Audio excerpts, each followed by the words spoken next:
स्वागत है आप सभी का वीडियो में। आज के इस वीडियो में हम लोग कक्षा 6 के पृथ्वी और हमारा जीवन पाठ्य पुस्तक का अध्ययन करेंगे। तो इसमें आइए पहला पाठ देखते हैं। पहला पाठ क्या है इसका?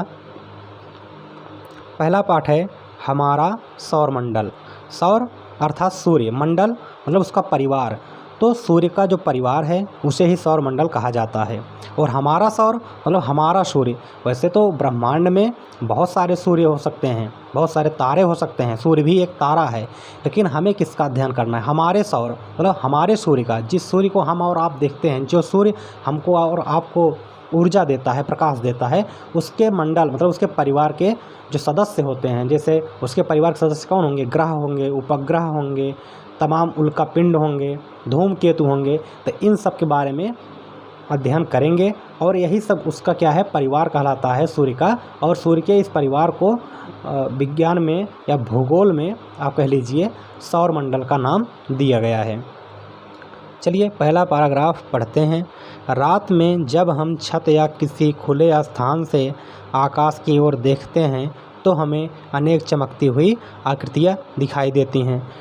बिल्कुल, कभी आप खुले आसमान के नीचे देखिए, जब कभी बादल ना हो, आप देखिए आप आसमान में बहुत सारे तारे टिमटिमाते हुए देख पाएंगे। इनमें चंद्रमा एवं तारे शामिल होते हैं। बिल्कुल, रात में चंद्रमा दिखाई देता है, तारे दिखाई देते हैं।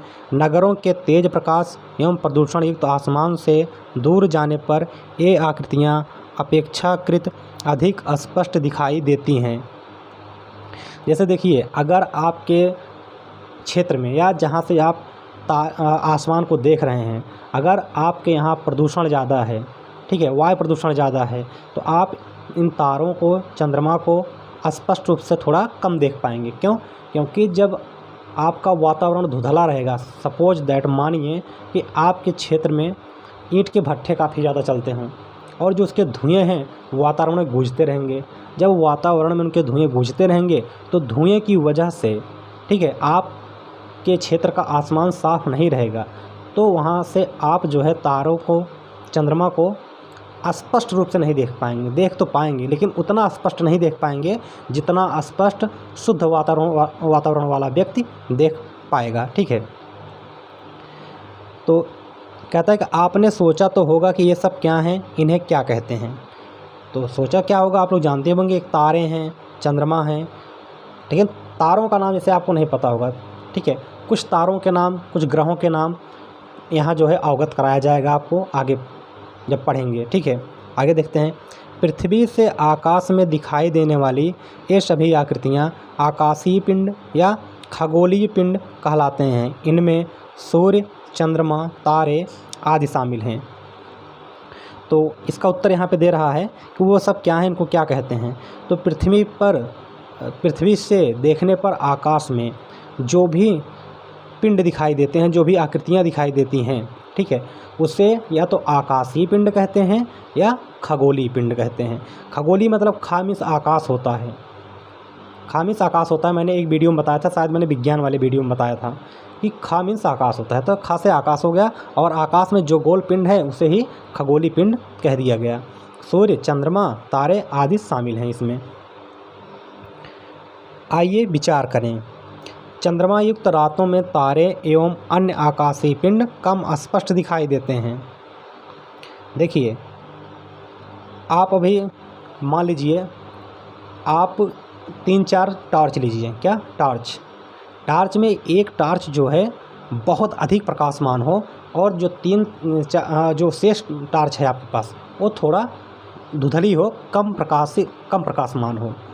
अगर आप चारों पाँचों को जितनी भी आपके पास हैं उनमें से एक बहुत तेज़ी से जलती है, बाकी जो शेष हैं वो धुंधली जलती हैं। जब आप सबको एक साथ जलाएंगे तो जो तेज़ प्रकाश वाली टॉर्च है वो तो बहुत तेज़ी से जलेगी ही, लेकिन जो धुंधली वाली टॉर्च है उसका धुंधलापन और अधिक हो जाएगा, अर्थात वो उसका प्रकाश बहुत कम दिखेगा। ठीक है, इसका सबसे बढ़िया एग्जाम्पल आप ले सकते हैं कि आप दिन में मोबाइल की टॉर्च जलाइए।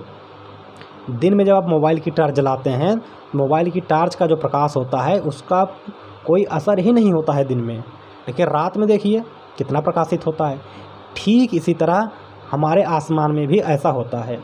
जब चंद्रमा का प्रकाश पूरी तरह फैला होता है तो तारे धुंधले दिखाई देते हैं, और जब मान लीजिए अंधेरा वाला पक्ष चलता है, अर्थात जब चंद्रमा मौजूद नहीं होता है, तब क्या तारे अधिक चमकीले दिखाई देते हैं। ऐसा इसीलिए होता है, जैसे अभी आपने मोबाइल के टार्च को दिन में जलाया तो मोबाइल के टार्च का कोई प्रकाश का पता नहीं चला, आपने रात में जलाया तो बहुत अधिक चमकीला दिखाई दिया, क्योंकि दिन में सूर्य उसकी अपेक्षा अधिक प्रकाशमान है, कई गुना हो सकता है। सूर्य के सूर्य जो है मोबाइल के करोड़ों लाखों पता नहीं कितने गुना अधिक प्रकाशमान है, क्योंकि वह पूरे ब्रह्मांड को ऊर्जा दे रहा है, ठीक। लेकिन मोबाइल ऐसा थोड़ी भी कर रहा है।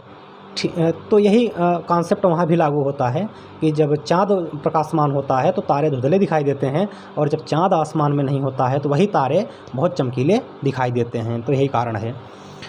तो सूर्य के अतिरिक्त अन्य आकाशीय पिंड दिन में क्यों नहीं दिखाई देते? ठीक है, रात में मान लीजिए चंद्रमा जो प्रकाशित होता है तारों से तो अधिक नहीं प्रकाशित होता। यहाँ एक रीज़न और मैं बताता हूँ। जो चंद्रमा का प्रकाश है वो तारों से अधिक नहीं है।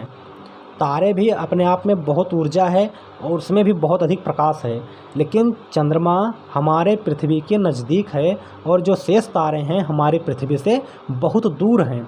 बहुत दूर होने के कारण उनका प्रकाश हमारी पृथ्वी तक पूरी तरह नहीं पहुंच पाता है, जबकि वो चंद्रमा से अधिक प्रकाशमान है। लेकिन चंद्रमा का प्रकाश उनसे कम ही है, लेकिन वो हमारी पृथ्वी के नज़दीक है, इसलिए उसका प्रकाश हमारी पृथ्वी तक पहुंच पाता है।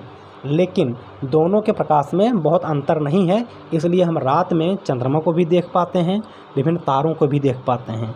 लेकिन हम दिन में तारों को क्यों नहीं देख पाते, दिन में चंद्रमा को क्यों नहीं देख पाते? यहाँ पे इसका कारण यह होगा कि जो तारे हैं, तारे मैंने बताया बहुत दूर हैं। देखिए सूर्य जो है चंद्रमा से दूर है, सूर्य चंद्रमा से दूर है, और तारे सूर्य से भी दूर हैं। तारे सूर्य से भी दूर हैं, अर्थात तारों का प्रकाश सूर्य के प्रकाश की अपेक्षा बहुत कम है। दूरी होने के कारण उनका प्रकाश नहीं पहुंच पाता। सूर्य उनसे फिर भी नीचे है, इसलिए उसका प्रकाश बहुत अच्छे तरीके से, बहुत तेज़ी से, बहुत ज़्यादा मात्रा में पृथ्वी पर पहुंच पाता है, जिसके कारण सूर्य के प्रकाश से तारों का प्रकाश दब जाता है, अर्थात बहुत धुंधला हो जाता है। इसलिए दिन में तारे और दिन में चंद्रमा नहीं दिखाई देते हैं, क्योंकि सूर्य के प्रकाश के आगे उन सब का प्रकाश फीका है, और तारे उनसे दूर भी हैं, इससे सूर्य से। इसलिए तारे और चंद्रमा दिन में नहीं दिखाई देते हैं, इसका एक कारण होगा। आगे देखिए क्या लिखा है। कभी कभी प्रातः या सायंकाल में चंद्रमा हल्के रंग का क्यों दिखाई देता है? प्रातः और सायंकाल में चंद्रमा हल्के रंग का, देखिए चंद्रमा रात में जो है खूब बढ़िया, खूब चमकीला दिखाई देता है, लेकिन सुबह और शाम, देखिए सुबह शाम ऐसा समय है, वो जो है सुबह भी रात्रि और दिन का संक्रमण काल है। मतलब जो सुबह होती है, जो उषा काल होता है, उस समय न तो पूरी तरह दिन रहता है, न तो पूरी तरह रात रहती है, तो थोड़ा दिन थोड़ी रात। तो ये जो इसमें प्रकाश होता है वातावरण में, वो क्या होता है, थोड़ा होता है, मतलब थोड़ा प्रकाश भी होता है, थोड़ा अंधेरा होता है। इसलिए चंद्रमा न तो पूरी तरह चटकीला दिखाई पड़ता है,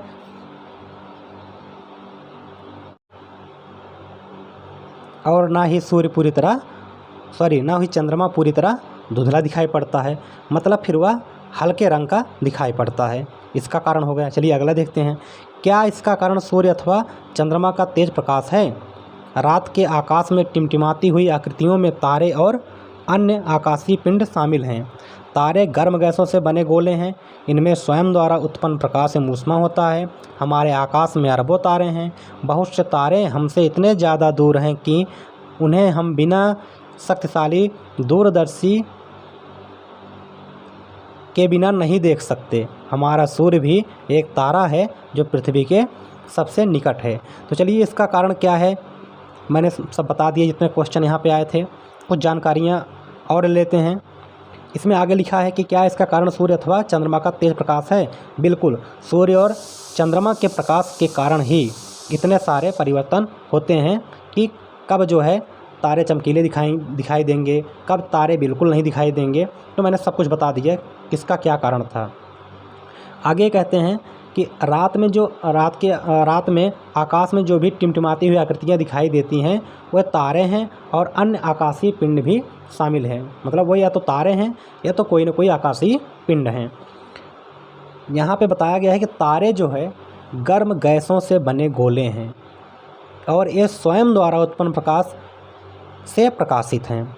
मतलब सूर्य की तरह तारे भी अपना प्रकाश रखते हैं, ठीक है। और हमारे आकाश में अरबों तारे हैं।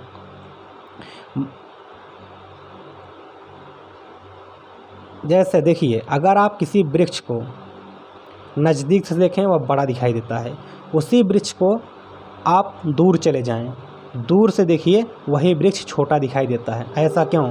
दूरी के कारण क्या होता है, आपका दृष्टिकोण विजन एंगल क्या होता है, कम हो जाता है। जब आपका विजन एंगल कम हो जाता है तो इसलिए जो वस्तुएं होती हैं वो छोटी दिखाई देने लगती हैं। और जब आप वृक्ष के पास चले जाते हैं तो आपका विजन एंगल मतलब आपका जो दृष्टिकोण है, आपका दर्शन कोण है, ठीक है, तो दर्शन कोण अधिक हो जाता है, इसलिए वो वृक्ष जो है बड़े दिखाई देते हैं। वही तारों के साथ भी होता है। तारे इतनी अधिक दूर हैं, ठीक है, और उसको हम उसकी पूरी आकृति, ठीक है, हम बिना किसी दूरदर्शी की सहायता से स्पष्ट रूप से नहीं देख सकते हैं। और जो हमारा सूर्य है ये भी एक तारा है और जो पृथ्वी के सबसे निकट है, इसलिए सूर्य का प्रकाश हमारी पृथ्वी तक पहुंच पाता है और तारों का प्रकाश सूर्य की अपेक्षा नहीं पहुंच पाता है, ठीक। आइए विचार करें, आकाश में अनेक तारे हैं जो हमारे सूर्य से भी बड़े हैं, परंतु ये तारे चंद्रमा से भी छोटे एवं कम प्रकाशमान दिखाई देते हैं। क्यों? तो वही जो मैंने वृक्ष का एग्जाम्पल दिया सेम यहाँ पे लिखा है, तो मैं इसको पढ़ देता हूँ और यहाँ पे अगर कुछ समझाने लायक होगा समझा दूंगा, नहीं तो मैंने ऊपर बता ही दिया ऐसा क्यों होता है। मैंने बताया था दूरी के कारण ऐसा होता है। चंद्रमा हमको दिखाई देता है जबकि वो तारों से कई गुना छोटा है चंद्रमा, लेकिन दिखाई देता है क्योंकि वो हमारी पृथ्वी के नज़दीक है और तारे बड़े होते हुए भी हमारी पृथ्वी से बहुत दूर हैं, इसलिए वे नहीं दिखाई देते हैं। तो चलिए पहला पॉइंट पढ़ते हैं। आज नज़दीक के किसी वृक्ष को देखें, तत्पश्चात उसी या उससे बड़े आकार के किसी दूर के वृक्ष को देखें। देखने के बाद तुलना करें। दूर का वृक्ष समान या बड़े आकार का होने पर भी हमें दूरी के कारण छोटा दिखाई देता है। इसी प्रकार ऊंचे उड़ते हवाई जहाज एवं पक्षियों के छोटा दिखने पर भी विचार करें। देखिए, हवाई जहाज़ भी अब अगर आप कभी आसमान में देखे होंगे बाहर निकल करके, वो भी बहुत छोटा दिखाई देता है, लगता है कोई पक्षी जा रहा है, लेकिन वास्तव में उतना छोटा होता नहीं है। उसको जो अगर अभी कभी आप करीब से देखे हो तो काफ़ी बड़ा होता है, शायद एक बस कितना भी बड़ा होता है जो हेलीकॉप्टर होता है, ठीक। तो इस तरह से कुल मिला के कहने का मतलब है कि जैसे जैसे आपकी दूरी बढ़ती जाएगी किसी वस्तु के प्रति, वो वस्तु छोटी होती चली जाएगी, और जैसे जैसे आप उसके नज़दीक चले जाएंगे वो वस्तु अपने वास्तविक आकार अर्थात बड़ी दिखती चली जाएगी, ठीक। रात्रि के आकाश में हमें तारों के समूह द्वारा बनाई गई विभिन्न आकृतियाँ दिखाई देती हैं, इन्हें नक्षत्र मंडल कहते हैं। अब देखिए, रात में कभी कभी ऐसा लगता है कि कुछ तारे एक विशेष आकृति बना रहे हैं और सघनता से एक दूसरे के साथ सट के लगे रहते हैं लाइन में, और उस लाइन से कुछ ज्यामितीय आकृतियाँ, हो सकता है त्रिभुजाकार हो सकता है मतलब कोई ज्यामितीय आकृति आयताकार हो, कुछ न कुछ आकृतियाँ वो बनाए रखते हैं, ऐसा लगता है जब आप देखेंगे बहुत ध्यान से तो उसे ही क्या कहा जाता है, नक्षत्र मंडल। आगे देखते हैं। खगोलविदों के अनुसार आकाश में 88 नक्षत्र मंडल हैं। इनमें से आसानी से पहचाने जाने वाले कुछ प्रमुख नक्षत्र मंडल हैं। ओरियन, आर्सा मेजर जिसे बिग बियर कहा जाता है, कैनिस मेजर, ग्रेट डॉग कहा जाता है इसे, एवं स्मॉल बियर। सप्तर्षि मंडल, प्राचीन काल से ही सप्तर्षि मंडल एवं ध्रुव तारे की सहायता से उत्तर दिशा का निर्धारण किया जाता है। आज भी अगर आप उत्तर दिशा की ओर देखेंगे, बहुत ध्यान से देखेंगे, तो कुछ 7 तारों का समूह होता है जो एक विशेष आकृति बनाए हुए रहते हैं, इसे सप्तर्षि मंडल कहा जाता है। और उत्तर दिशा की ओर हमेशा ध्रुव तारा भी दिखाई देता है। ध्रुव तारा अन्य तारों की अपेक्षा अधिक चटकीला होता है अगर एक बार कोई आपकी पहचान ध्रुव तारे से करवा देता है तो आप अगर रात्रि समय उत्तर और दक्षिण दिशा पहचानना चाहेंगे तो पहचान सकते हैं। जैसे अगर मान लीजिए आप कहीं गुम हो गए हैं और आपको दिशा की जानकारी नहीं मिल रही है कि कौन सी उत्तर दिशा है, कौन सी दक्षिण दिशा है, तो आप रात में ध्रुव तारे को देखने का प्रयास करेंगे। ध्रुव तारा किस दिशा की तरफ किस तरफ दिखाई दे रहा है। ध्रुव तारा जिस तरफ दिखाई दे रहा है आप समझ जाइए वो दिशा उत्तर है। ठीक, और ऐसा ही सप्तर्षिमंडल के साथ है। सप्तर्षिमंडल भी उत्तर दिशा में हमेशा दिखाई देता है। चलिए आगे देखते हैं। ये जो सप्तर्षिमंडल है देखिए, कुछ इनकी ये 7 तारे देखिए एक ही लाइन में ऐसे होते हैं, कुछ आकृतियाँ इस तरह से दिखाई दे रही हैं यहाँ पे। ठीक, तो इसी तरह से कुछ दिखता है ये। आगे देखते हैं सौर मंडल, सोलर सिस्टम। सूर्य मतलब सूर्य के सदस्यों के बारे में जानेंगे।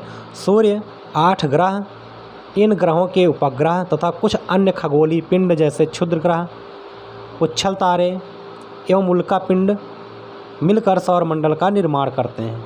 तो देखिए सौर मंडल में सूर्य के कौन कौन सदस्य हैं। सूर्य के सदस्य हैं, इनके 8 ग्रह हैं, इन ग्रहों के उपग्रह हैं। ठीक है, कुछ खगोलीय पिंड जैसे क्षुद्र ग्रह, उच्छल तारे, उल्का पिंड मिलकर सूर्य के परिवार का अर्थात सौर मंडल का निर्माण करते हैं। इसे हम सौर परिवार भी कहते हैं क्योंकि सौर परिवार का मुखिया सूर्य है। यह हमारे सौर मंडल के केंद्र में स्थित है। सूर्य के गुरुत्वाकर्षण बल के प्रभाव के कारण सौर परिवार के अन्य सभी सदस्य सूर्य के चारों ओर परिक्रमा करते रहते हैं। तो बता रहा है सौर मंडल में जो सूर्य है वो बीच में है। जैसे ये सूर्य हो गया और सभी ग्रह, कोई ऐसे कोई एक ग्रह ऐसे चक्कर लगा रहा है, कोई ग्रह यहाँ पे है तो ये ऐसे चक्कर लगा रहा है। कुल मिला के जितने 8 ग्रह हैं सभी 8 ग्रह इस तरह से अपना चक्कर लगा रहे हैं इसके चारों ओर। और इसके चारों ओर चक्कर क्यों लगा रहे हैं, इसमें बताया गया है कि सूर्य के गुरुत्वाकर्षण बल के कारण ही सभी ग्रह इसके चारों तरफ चक्कर लगा रहे हैं। कोई ऐसा ग्रह नहीं है जो सूर्य से दूर भाग रहा है, तो सारे ग्रह सूर्य के चारों ओर चक्कर लगा रहे हैं। ठीक है, आगे देखते हैं सूर्य के बारे में, चलो पढ़ लेते हैं। सूर्य सौर मंडल के केंद्र में स्थित है, अत्यधिक गर्म गैसों से बना तारा है। ठीक है, सूर्य मतलब जो सौर मंडल है, जो सूर्य का परिवार है, उसके बीचों बीच उपस्थित है और सूर्य अत्यधिक गर्म गैसों से बना तारा है। इसमें मुख्य रूप से हाइड्रोजन और हीलियम गैसें पाई जाती हैं। यह बहुत बड़ा है, हमारी पृथ्वी जैसे लगभग 13 लाख गोले इसमें समा सकते हैं। यह समूचे सौरमंडल को ऊष्मा एवं प्रकाश प्रदान करता है। सूर्य हमारी पृथ्वी से लगभग 15 करोड़ किलोमीटर दूर स्थित है। 3 लाख किलोमीटर प्रति सेकंड की चाल से सूर्य का प्रकाश 8 मिनट 19 सेकंड में सूर्य से पृथ्वी तक पहुंचता है।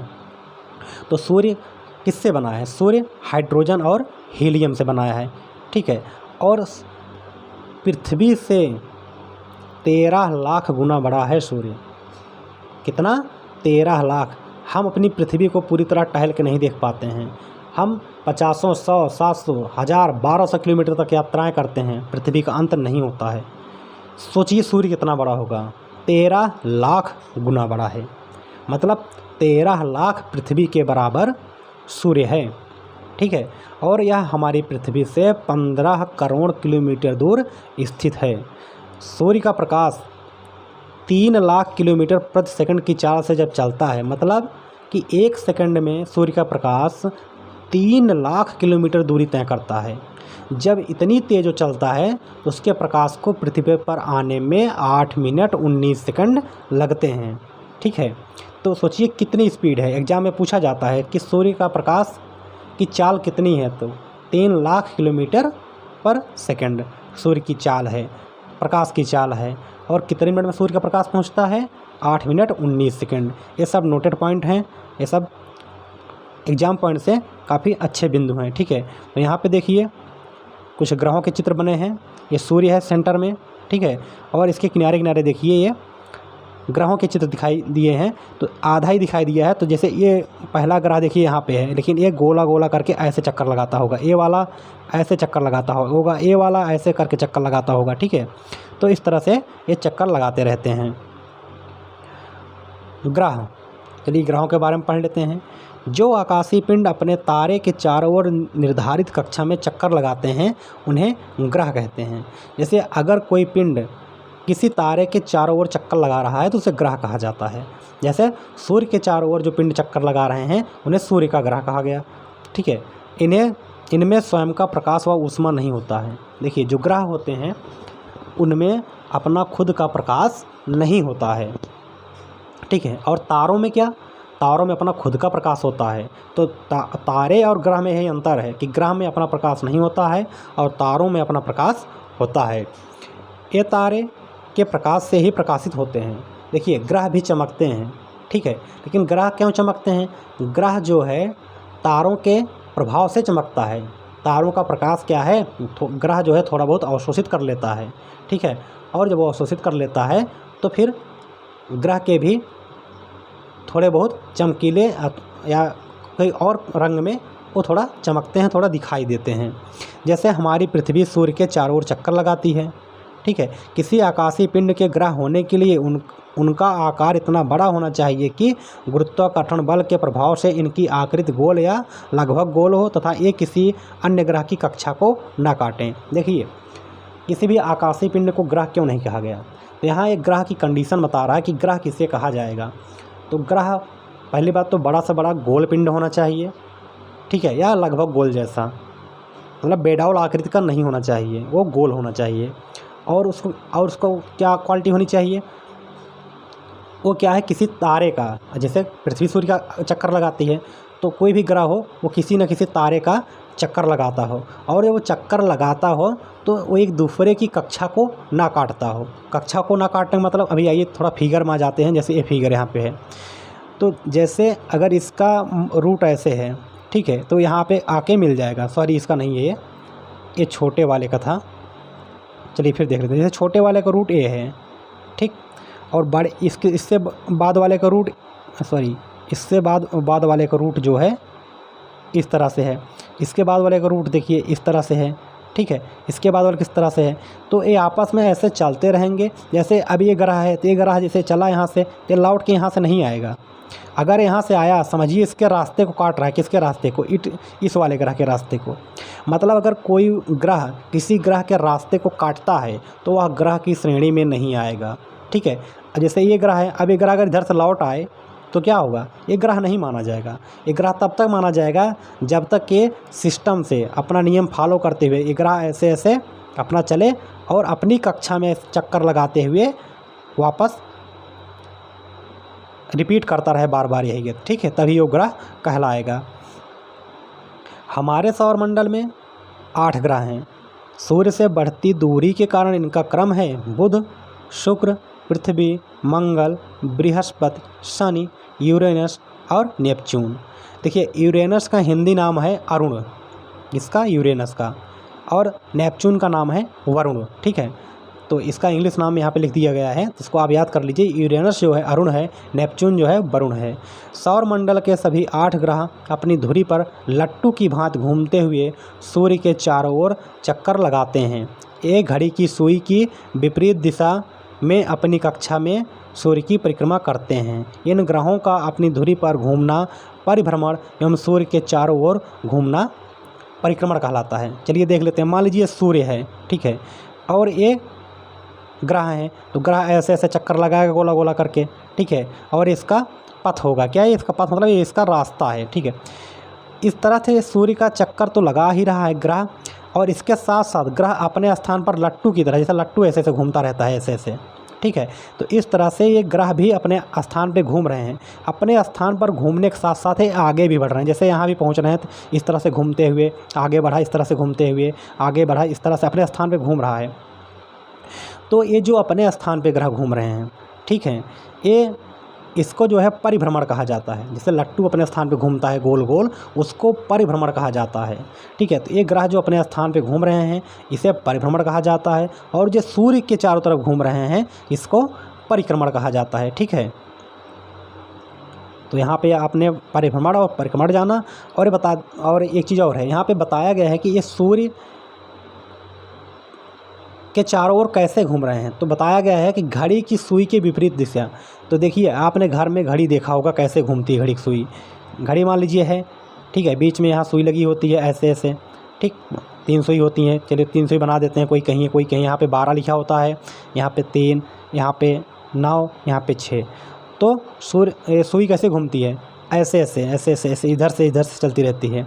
तो इसे क्या कहा जाता है? इसे क्लॉकवाइज कहा जाता है। ठीक है, क्या? क्लॉकवाइज। लेकिन जो ग्रह उसमें बताया गया है कि सूर्य के चारों ओर जो ग्रह घूम रहे हैं वो कैसे घूम रहे हैं? वो इस तरह से नहीं घूम रहे हैं, ऐसे वो उल्टा इसके इस तरह से, इस साइड से, मतलब इस साइड से घूम रहे हैं। ठीक, इस साइड से इधर से घूम रहे हैं, मतलब घड़ी के सुई के उल्टे दिशा में घूम रहे हैं। ठीक है, इसलिए यहाँ पर लिखा गया है कि ये घड़ी की सुई की विपरीत दिशा में अपनी कक्षा में सूर्य की परिक्रमा करते हैं। ठीक है, जिसे एंटी क्लॉकवाइज कहा जाता है। चलिए आगे देखते हैं। पृथ्वी के बारे में पढ़ लेते हैं। सूर्य से दूरी के क्रम में पृथ्वी तीसरा ग्रह है।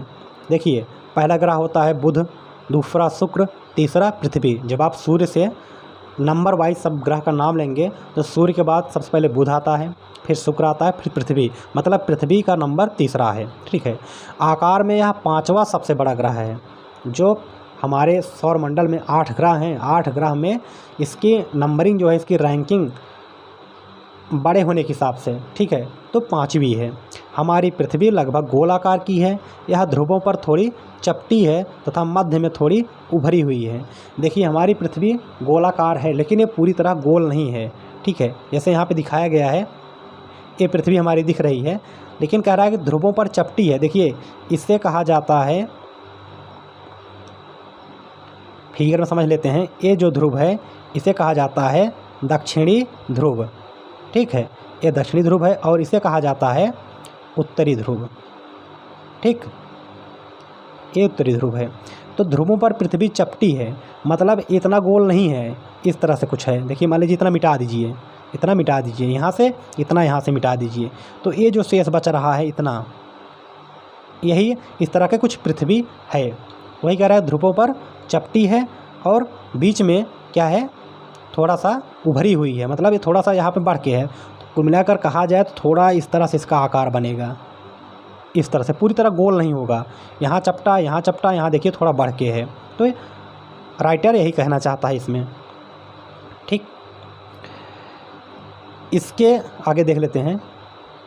इसलिए इसके आकार को भू-आभ जियोइड कहा जाता है। अब जियोइड क्यों कहा जाता है? कि या पृथव्याकार, एक नाम है पृथव्याकार, ध्यान से सुनिएगा, पृथव्याकार या भूभाग या जियोइड। इसे ऐसा क्यों कहा गया? जैसे अगर आपसे कहा जाए कि आम कैसे महकता है, तो आप आम का अगर महक जानते होंगे तो आप उसको कैसे व्यक्त कर पाएंगे किस तरह महकता है? आम की एक विशेष महक है। अब आम जिस तरह से महकता है शायद ऐसा कोई फल आपने नहीं देखा होगा उसकी तरह कुछ महके। तो देखिए, आप तुलना कब कर पाते हैं? अगर जैसे मान लीजिए आपने लाल रंग देखा है और आपको कोई दिखाए उस कलर का कपड़ा, तो आप कहेंगे ये लाल रंग है। आप लाल उसे क्यों कहें? क्योंकि आपको कंपैरिजन करने के लिए, आपको तुलना करने के लिए एक वस्तु मिल गई।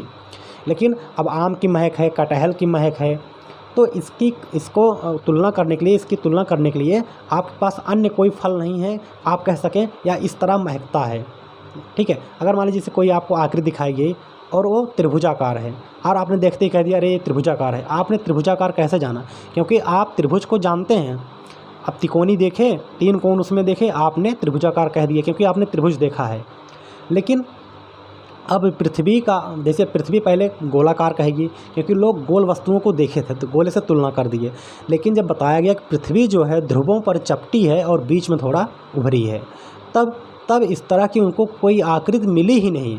इसलिए उन्होंने कह दिया कि पृथ्वी का आकार भू-आभ है, मतलब भू माने पृथ्वी, मतलब पृथ्वी खुद अपने में पृथ्वी की तरह है, पृथव्याकार, पृथ्वी के आकार का। इसलिए उसका नाम दे दिया गया पृथव्याकार या भू-आभ या जियोइड, मतलब यह खुद अपने आप में एक विशेष आकार है। ठीक है, जैसे आम की महक है, तो अगर आ गया कि आम कैसे महकता है, अगर इसका आंसर आप लिख देंगे आम की तरह, तो कोई गलत नहीं है। ठीक है, क्योंकि उसका एक विशेष महक है, उसकी तुलना के लिए कोई और वस्तु मिल ही नहीं रही है। तो ठीक यहाँ पे पृथ्वी की तुलना के लिए, आकार की तुलना के लिए कोई वस्तु मिली नहीं, इसलिए इसका नाम पृथव्याकार या भू-आभ कह दिया गया। ऐसा अनुमान लगाया जाता है, आगे देखते हैं, कि जीवन के लिए अनुकूल परिस्थितियाँ संभवतः केवल पृथ्वी पर पाई जाती हैं, इसलिए इसे हरित ग्रह भी कहा जाता है। पृथ्वी पर जल की अधिकता के कारण यह अंतरिक्ष से देखने पर नीले रंग की दिखाई देती है, इसलिए इसे नीला ग्रह भी कहते हैं। देखिए, पूरे ब्रह्मांड में शायद पृथ्वी ही एक ऐसा ग्रह है जहाँ जीवन पाया जाता है, जहाँ हम और आप जैसे लोग हैं, जहाँ जीव जंतु हैं, प्राणी हैं, पेड़ पौधे हैं, ठीक है, जहाँ पे शुद्ध वायु है, ठीक, जहाँ पे पानी है, जहाँ पे उपजाऊ अन्न है, ठीक है। तो यही एक ग्रह है जहाँ पे जीवन है, इसलिए इसको हरित ग्रह कहा गया है। और पृथ्वी पर आप जानते ही हैं कि बहुत से जल हैं, ठीक है, अधिक मात्रा में जल हैं, और जल होने के कारण अगर आप अंतरिक्ष से पृथ्वी को देखेंगे तो पृथ्वी नीले रंग की दिखाई देती है। चलिए आगे देखते हैं। इसे भी जानें, खगोलविदों के अनुसार कई तारों के पास हमारे सौरमंडल की भांति ग्रहों, उपग्रहों आदि आकाशीय पिंडों से बना सुव्यवस्थित तंत्र हो सकता है। देखिए, सूर्य हमारे नज़दीक है, सूर्य से हम ऊर्जा प्राप्त करते हैं। हमने सूर्य के बारे में जाना, सूर्य के बारे में पढ़ा, सूर्य के ग्रहों के बारे में जाना, ठीक है। अभी आगे उपग्रह, धूमकेतु, पुच्छल तारे के बारे में जानेंगे। मान लीजिए ऐसे और ग्रह हैं, क्योंकि और तारे हैं, सूर्य भी एक तारा है। जो तारे हमसे बहुत दूर हैं, जिनका प्रकाश हम तक नहीं आ पाता है, उन तारों का भी अपना एक सौरमंडल होगा, ठीक है, क्योंकि वो तारे भी कहीं ना कहीं एक प्रकार से सूर्य ही हैं। उन तारों का भी एक मंडल होगा, उन तारों के भी एक ग्रह होंगे। और अगर आसमान में अरबों तारे हैं तो आसमान में अरबों सौरमंडल भी हो सकते हैं, ठीक है। आइए पढ़ते हैं उपग्रह, सैटेलाइट के बारे में। कुछ आकाशीय पिंड अपने ग्रह की परिक्रमा करते हुए सूर्य की परिक्रमा करते हैं। अपने ग्रह की परिक्रमा करने के कारण इन्हें उपग्रह कहते हैं। देखिए, मैंने बताया ग्रह किसे कहते हैं, तो ऐसा पिंड जो सूर्य की परिक्रमा करता है वो ग्रह कहलाता है, और ऐसा पिंड जो ग्रह के साथ साथ, अपने ग्रह के साथ साथ सूर्य की भी परिक्रमा करता है वो उपग्रह कहलाता है। जैसे चंद्रमा, चंद्रमा जो है पृथ्वी की परिक्रमा करता है, ठीक है, और सूर्य की भी परिक्रमा करता है, ठीक है। तो इस तरह जो है चंद्रमा को उपग्रह कहा गया। और इसमें आगे लिखा गया है कि यह पृथ्वी का एकमात्र प्राकृतिक उपग्रह है। प्राकृतिक उपग्रह का मतलब जो गॉड गिफ्टेड है, जिसे प्रकृति ने बनाया है। नहीं तो आजकल वैज्ञानिकों ने बहुत सारे मानव निर्मित उपग्रह को छोड़े हैं अंतरिक्ष में, ठीक है। इसलिए यहाँ पे आप जान लीजिए चंद्रमा जो है ये प्राकृतिक उपग्रह है, ठीक है। सौरमंडल के ग्रहों की तुलनात्मक तालिका, तो यहाँ पे एक तालिका बनी हुई है, चलिए इसको देख लेते हैं। इसमें क्या है कि एक में क्रम संख्या है कॉलम में, दूसरे कॉलम में सौरमंडल के ग्रहों के नाम हैं, तीसरे कॉलम में ग्रह का रंग है, चौथे कॉलम में सूर्य से दूरी उनकी क्या है, एक कॉलम में जो है ग्रह का व्यास, मतलब व्यास जानते हैं त्रिज्या गुणे 2 होता है, अर्थात उसकी आंतरिक लंबाई आप कह सकते हैं, और एक कॉलम में है अपने अक्ष पर चक्कर लगाने का समय, ठीक है, अपने अक्ष पर जो घूमता है, और दूसरे में है कि सूर्य के चक्कर लगाने का समय, और लास्ट में है कि उसकी कितने उपग्रह हैं। तो चलिए देखते हैं। पहला ग्रह है बुध। बुध का जो रंग है कैसा है, ग्रह का रंग कैसा है, भूरा, तो बुध भूरे कलर का है, और सूर्य से 5.8 किलोमीटर दूर है, और इसका व्यास 4878, व्यास मतलब उसकी आंतरिक दूरी इतनी है, ठीक है, 4878 किलोमीटर। और यह अपने अक्ष पर 58.6, ठीक, ये लिखा गया है जहाँ तक दिख रहा है। अगर यहाँ पे अस्पष्ट हो, यहाँ पे कोई त्रुटि हो जाती है तो आप लोग अपनी बुक में देख लीजिएगा कि 58.6 दिन में अपने अक्ष के चारों ओर, मतलब खुद के चारों ओर ये चक्कर लगा लेता है। और सूर्य की परिक्रमा में 88 दिन लगाता है, मतलब 88 दिन एक चक्कर सूर्य का लगा लेता है, 58.6 दिन में अपने अक्ष के चारों ओर घूम लेता है, और इसके उपग्रह की संख्या 0 है। तो इस तरह से आप पूरी तालिका पढ़ लेंगे और इसको लर्न कर लेंगे, ठीक है, कि कौन कितना अपने अक्ष पर कितना देर चक्कर लगाता है, कितना समय लेता है, कौन सूर्य के चारों ओर कितना समय लेता है एक चक्कर लगाने में, और किसका क्या रंग है। रंग तो बहुत इम्पॉर्टेंट है, ठीक है। तो रंग चलिए एक बार मैं बता देता हूँ। शुक्र का हल्का पीला है, पृथ्वी का नीला हरा, मंगल का लाल भूरा, बृहस्पति का गुलाबी, शनि का सुनहरा पीला, यूरेनस मतलब अरुण का आसमानी, नेपच्यून मतलब वरुण का गहरा आसमानी। रंग तो आप बिल्कुल याद कर लीजिएगा। चलिए, इसमें लिखा है पिक के जस्ट नीचे मतलब इमेज के जस्ट नीचे कि सन एवं यूरेनस के ग्रहों के चारों ओर विशेष प्रकार की वलय पाई जाती है। वलय मतलब एक छल्ले की तरह आकृतियाँ दिखाई देती हैं, वो क्षुद्र ग्रहों की आकृतियाँ होती हैं। क्षुद्र ग्रह मतलब छोटे छोटे कुछ ग्रह होते हैं जो एक छल्ले की तरह इन ग्रहों के बीच में दिखाई देते हैं। किसके? सन और अरुण के। ठीक है, चलिए आगे बढ़ते हैं चंद्रमा के बारे में। हमारी पृथ्वी का एकमात्र उपग्रह चंद्रमा है। इसका व्यास पृथ्वी के व्यास का 1/4 है। यह हमारी पृथ्वी के सर्वाधिक निकट स्थित आकाशीय पिंड है। पृथ्वी से इसकी दूरी लगभग 3,84,000 किलोमीटर है। यह सूर्य के प्रकाश से प्रकाशित होता है। चंद्रमा के इस प्रकाश को चांदनी कहते हैं। पृथ्वी के सर्वाधिक निकट होने के कारण यह रात्र के आकाश में सबसे बड़ा और चमकीला दिखाई देता है। तो चंद्रमा जान लीजिए, पहली बात तो एक उपग्रह है। उपग्रह किसका है? पृथ्वी का, क्योंकि यह पृथ्वी का भी चक्कर लगाता है, सूर्य का भी चक्कर लगाता है। और इसका व्यास जो है, इसकी आंतरिक लंबाई जिसको आप कह सकते हैं, वो पृथ्वी का चौथाई है। जैसे अगर पृथ्वी का 8 है तो इसका 2 होगा, चौथाई। ठीक है, तो यही चौथाई निकालने का सिस्टम है। और यह हमारी पृथ्वी से सबसे नज़दीक है।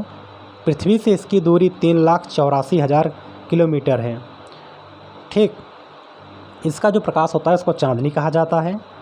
और पृथ्वी के निकट होने के कारण यह रात्र में अधिक चमकीला दिखाई देता है।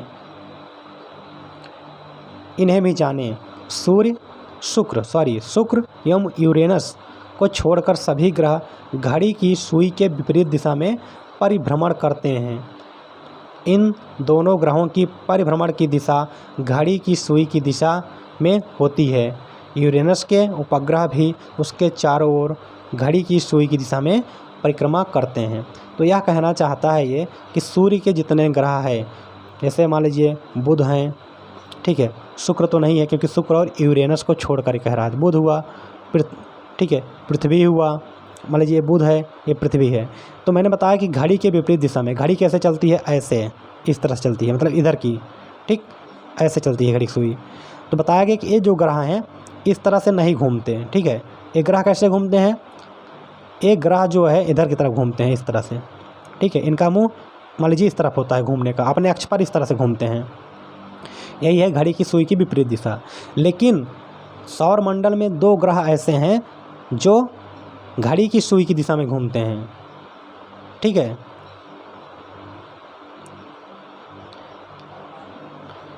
शुक्र और यूरेनस। कौन है? शुक्र और यूरेनस। यूरेनस मतलब अरुण। तो शुक्र और अरुण जो है घड़ी की सुई की दिशा में ही घूमते हैं। ठीक, मतलब ऐसे ही घूमते हैं जैसे घड़ी चलती है। बाकी सभी ग्रह घड़ी के विपरीत दिशा में घूमते हैं। ठीक है, चलिए आगे देखते हैं क्षुद्र ग्रह। क्षुद्र मतलब होता है छोटे छोटे। ठीक है, तो पढ़ लेते हैं कि मंगल एवं बृहस्पति की कक्षाओं के बीच असंख्य छोटे छोटे पिंड पाए जाते हैं। ये भी सूर्य की परिक्रमा करते हैं। इन्हें क्षुद्र ग्रह कहते हैं। खगोलविदों के अनुसार क्षुद्र ग्रह ग्रहों के टुकड़े हैं जो करोड़ों वर्ष पहले विस्फोट से बिखर गए थे। तो करोड़ों वर्ष पहले जो विस्फोट हुआ था उसमें जो बड़े बड़े पिंड निकले वो तो ग्रह बन गए, लेकिन जो बहुत छोटे छोटे पिंड निकले उन्हें क्षुद्र ग्रह कहा गया। और ये क्षुद्र ग्रह कहाँ पाए जाते हैं? जैसे जो आपके ग्रहों का क्रम है कि बुध है, शुक्र है, पृथ्वी है, मंगल है, बृहस्पति है। तो मंगल हुआ, ये बृहस्पति हुआ। तो मंगल और बृहस्पति के बीच में इस तरह से यहाँ पे ये ग्रह पाए जाते हैं छोटे छोटे। ठीक है, छोटे छोटे टुकड़े होते हैं, इस तरह से यहाँ पे पाए जाते हैं। और ये भी सूर्य का चक्कर लगाते हैं। ये भी सूर्य का, जैसे सूर्य यहाँ पे है तो ये भी सूर्य का ऐसे इस तरह से चक्कर लगाते रहते हैं। ठीक है, ये सूर्य है, ठीक, ये सूर्य, बाकी सब ग्रह हैं, तो ये क्षुद्र ग्रह हैं, तो ये भी सूर्य का चक्कर लगाते रहते हैं। तो इसे ही क्षुद्र ग्रह कहा जाता है। चलिए आगे पढ़ते हैं उल्का पिंड के बारे में। उल्का पिंड, इसको टूटता हुआ तारा भी कहते हैं और गांव में इसको ठेठ भाषा में कुछ लोग लूक बोलते हैं। ऐसा क्यों बोलते हैं? इसमें बताया जाएगा कि जैसे उल्का है, जैसे उल्का का नाम ना सही लेने के कारण उल्का उल्का उनसे नहीं निकलता था तो लोग लूक कह देते थे। ठीक है, फिल्मों में भी अक्सर इसका दृश्य दिखाया जाता है जिससे टूटते तारे से लोग मन्नतें मानते हैं। ठीक है, तो आइए देखते हैं क्या है ये कि सूर्य के चारों तरफ चक्कर लगाने वाले पत्थर के छोटे छोटे टुकड़ों को उल्का पिंड कहते हैं। ये कभी कभी पृथ्वी के इतने निकट आ जाते हैं कि पृथ्वी के वायुमंडल के साथ रगड़ कर जलने लगते हैं और जल कर पृथ्वी पर गिर जाते हैं। इस प्रक्रिया में चमकदार प्रकाश उत्पन्न होता है। इन्हें ही टूटता हुआ तारा कहा जाता है। जैसे मान लीजिए जो क्षुद्र ग्रह होते हैं ये अपना सूर्य का चक्कर लगा रहे होते हैं। मैंने बताया अभी कुछ देर पहले, जब ये सूर्य का चक्कर लगा रहे होते हैं कभी कभी संयोगवश ऐसा होता है कि ये इनका गुरुत्वाकर्षण बल कमज़ोर पड़ जाता है और ये नीचे की तरफ गिर जाते हैं। और जब नीचे की तरफ गिरने लगते हैं तो जब जैसे ही वातावरण में प्रवेश करते हैं, जैसे जब इनको हवा मिलनी शुरू हो जाती है वातावरण की वायु, तो वायु से इनमें घर्षण होता है और जब घर्षण होता है उसके घर्षण से ये जलने लगते हैं। ठीक है, और कुछ समय में ही जलकर राख हो जाते हैं। और जैसे ये जलने लगते हैं तो इसको ही उल्का पिंड बोला गया है। ठीक है, इसे ही उल्का पिंड कहा जाता है, टूटता तारा कहा जाता है और जलकर पृथ्वी पर गिर जाते हैं। आगे देखते हैं पुच्छल तारे, कॉमेट्स।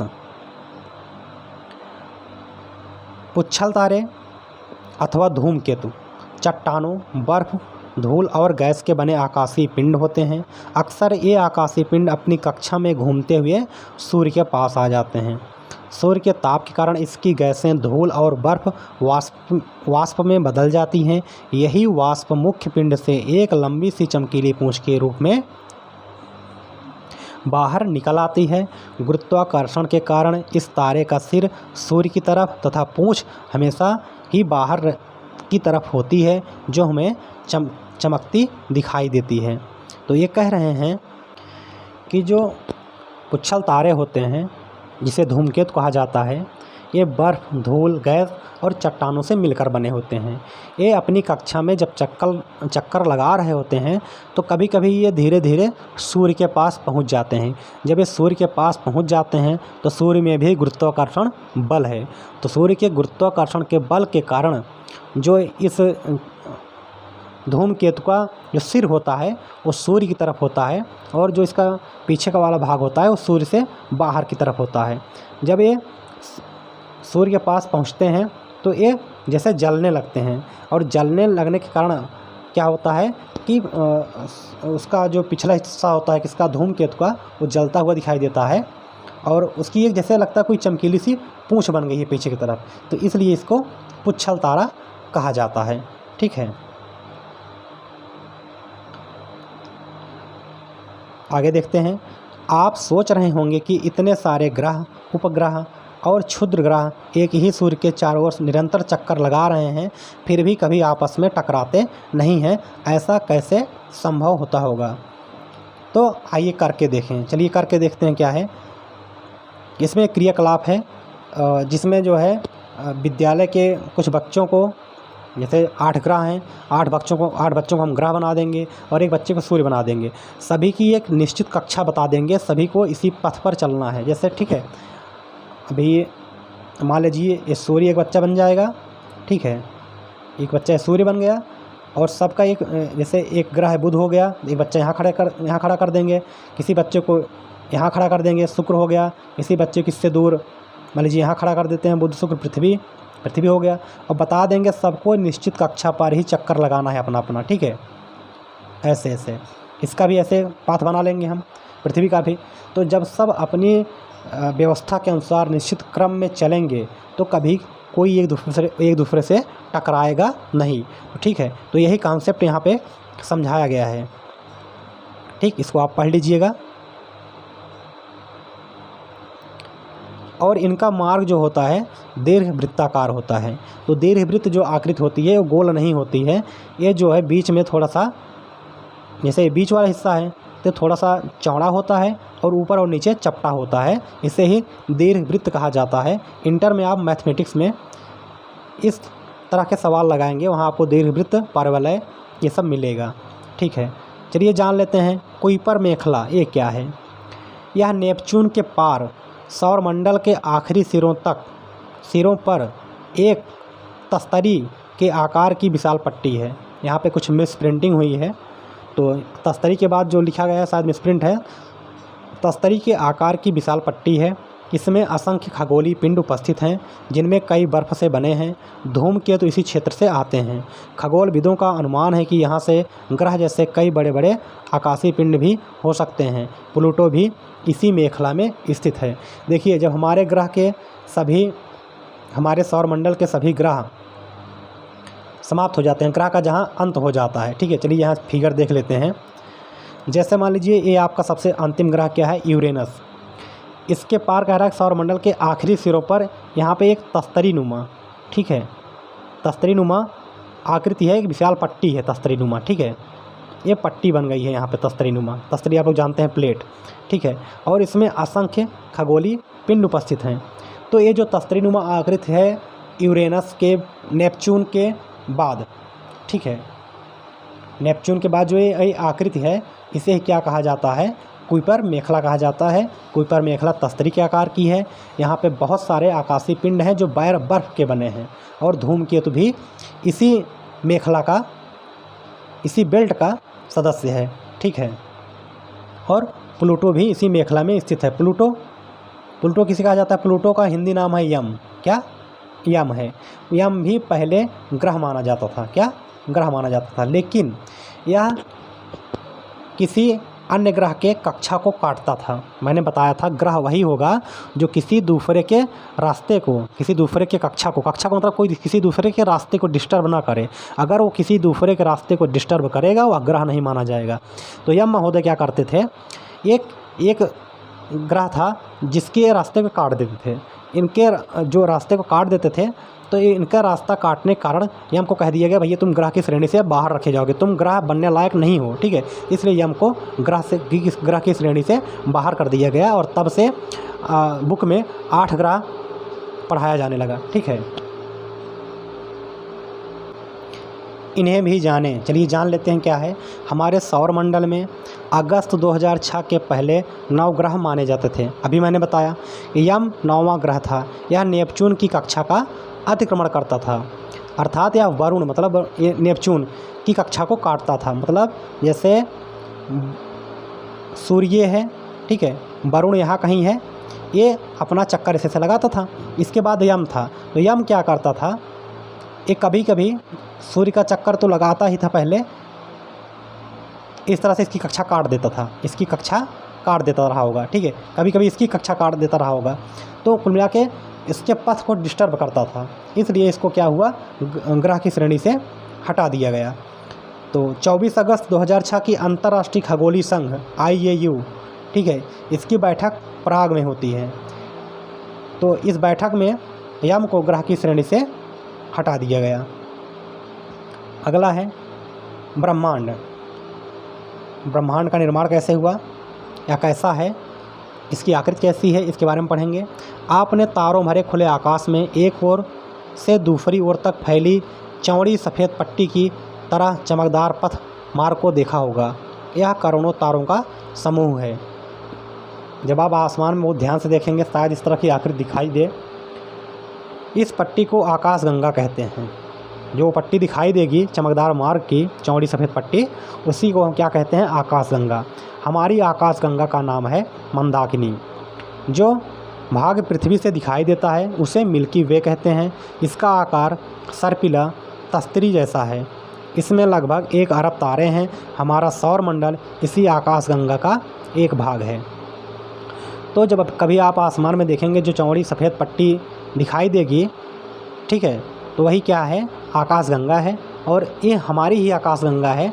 इसका नाम क्या है, मंदाकिनी है, और इसका आकार सर्पिलाकार तस्तरी नुमा है, ठीक है। इसको आप याद कर लीजिएगा, सर्पिलाकार तस्तरी नुमा। और इसमें लगभग 1 अरब तारे हैं। और देखिए, जैसे मान लीजिए आसमान है तो उसके पूरे भाग को तुम देख नहीं पाएंगे, जैसे तारे ही हैं, तारे का तो निचला ही भाग तो देख पाएंगे, जो उसका ऊपरी भाग है थोड़ी नहीं देख पाएंगे। मतलब इसी तरह जो हमारी आकाशगंगा है, जो हमारी आकाशगंगा क्या नाम है, मंदाकिनी। तो मंदाकिनी के जिस भाग को हम देख पाते हैं उसे मिल्की वे नाम दिया गया। क्या, मिल्की वे, उसे मिल्की वे कहते हैं, ठीक है, यहाँ पे लिखा गया है, उसे मिल्की वे कहा जाता है। चलिए आगे पढ़ते हैं। इस प्रकार करोड़ों आकाशगंगाएं मिलकर हमारे ब्रह्मांड का निर्माण करती हैं। देखिए, ये हमारी जो आकाशगंगा है मंदाकिनी, इसमें हमारा सूर्य है, हमारे ग्रह हैं, इससे सोचिए हम लोग संबंधित हैं, ठीक है। और एक आकाशगंगा में अरबों तारे बताए जा रहे हैं, तो सोचिए इसमें बताया जा रहा है कि हमारे ब्रह्मांड में अरबों आकाशगंगाएं हैं, तो सोचिए तारे कितने होंगे, असंख्य होंगे, अनगिनत होंगे, हम गिन नहीं पाएंगे उसे, ठीक।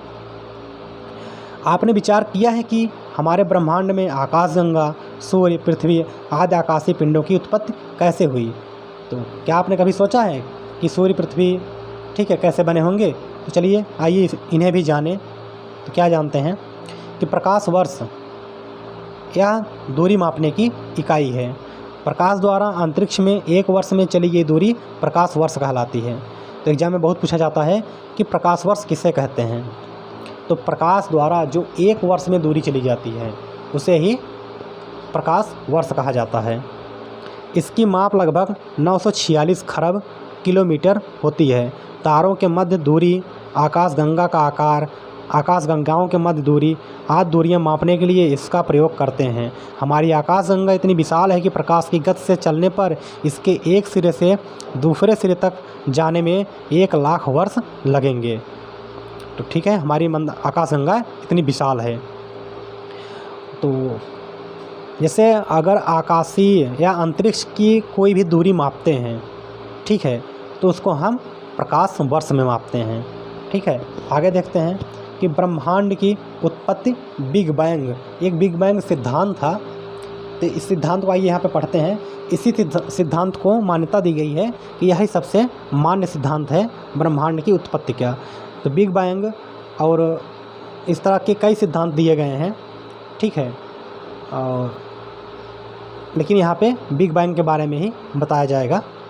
आज से लगभग 13 वर्ष पहले पूरा का पूरा ब्रह्मांड एक गर्म और सघन छोटे गोले के रूप में था। मतलब एक छोटा गोला था और वो पूरी तरह सघन था। अधिक गर्मी और सघनता के कारण इनमें अचानक विस्फोट हुआ, ठीक है। वो गोला क्या हुआ, विस्फोटित हो गया गर्मी और सघनता के कारण। इस विस्फोट को बिग बैंग कहा गया। बिग बैंग मतलब एक बड़ा विस्फोट, ठीक, इसको बिग बैंग का नाम दे दिया गया।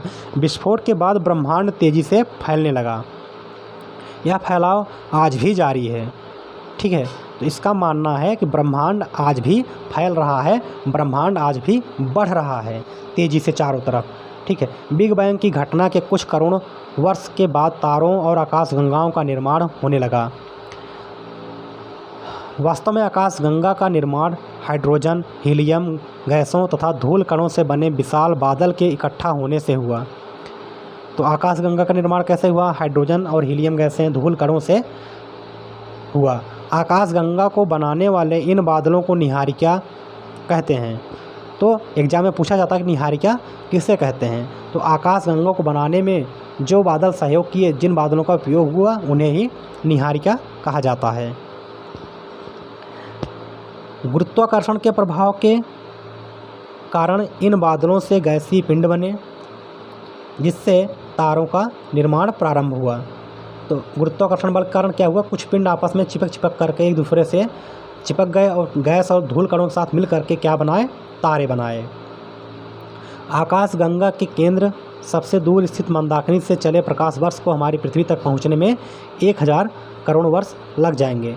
तो मतलब कहने का मतलब है कि आकाशगंगा, जो हमारी आकाशगंगा क्या है, मंदाकिनी, जिसका सदस्य सूर्य है, तो इस मंदाकिनी में, इस आकाशगंगा में सूर्य बीच में नहीं, एक किनारे पर स्थित है। मान लीजिए मैंने बताया था, पट्टीदार बताया गया कि हमारी मंदाकिनी है सर्पिलाकार तस्तरी नुमा, ठीक है। भट्टी क्या है, थोड़ा सा सर्पिला नुमा, कुछ इस तरह से आकार होता है सर्पिला नुमा का, ठीक है।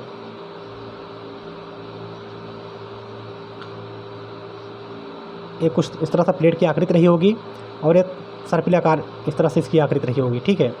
तो सूर्य क्या है, इसके एक किनारे पर स्थित है, मतलब बीच में नहीं स्थित है, किनारे पर स्थित है। और इस किनारे से अगर प्रकाश इस किनारे पर पहुंचना चाहे, दूसरे किनारे पर, तो 1000 करोड़ वर्ष लग जाएंगे, अर्थात बहुत दूर है। प्रकाश को आकाशगंगा के एक छोर से दूसरे छोर तक पहुंचने में 1 लाख वर्ष लगेंगे। प्रकाश 3 लाख किलोमीटर पर सेकंड की गति से चलता है, फिर भी सौरमंडल पार करने में 24 घंटे लगते हैं, ठीक है। चलिए ये कुछ जानकारियाँ आपने इकट्ठा कर ली। तो यही बिग बैंग का सिद्धांत है, मतलब आज भी ब्रह्मांड जो है बढ़ रहा है, आज भी ब्रह्मांड का विस्तार हो रहा है। सभी पिंड एक दूसरे से दूर भाग रहे हैं, तभी ब्रह्मांड का विस्तार हो रहा है, ऐसा मानना है बिग बैंग सिद्धांत का। चलिए यहाँ पे देख लेते हैं क्या लिखा गया है।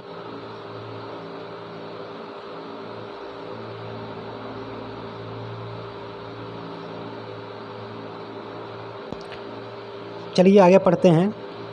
यहाँ पे अंतरिक्ष शब्द जोड़ लीजिएगा कि अंतरिक्ष में एक विशाल ब्लैक होल है जो गुरुत्व केंद्र का कार्य करता है। इसके कारण आकाशगंगाओं का स्थायित्व बना रहता है। हमारा सूर्य अपनी आकाशगंगा में लगभग 100 अरब तारों में से एक तारा है। तो आप लोग जानते हैं कि हमारी जो आकाशगंगा है उसमें अरबों तारे हैं और उन तारों में एक हमारा सूर्य भी है। आज से लगभग 5 अरब वर्ष पूर्व मंदाकिनी आकाशगंगा की बाहरी भुजा में हमारे तारे सूर्य का जन्म हुआ। तो जो हमारी मंदाकिनी है कैसी है, सर्पिलाकार है।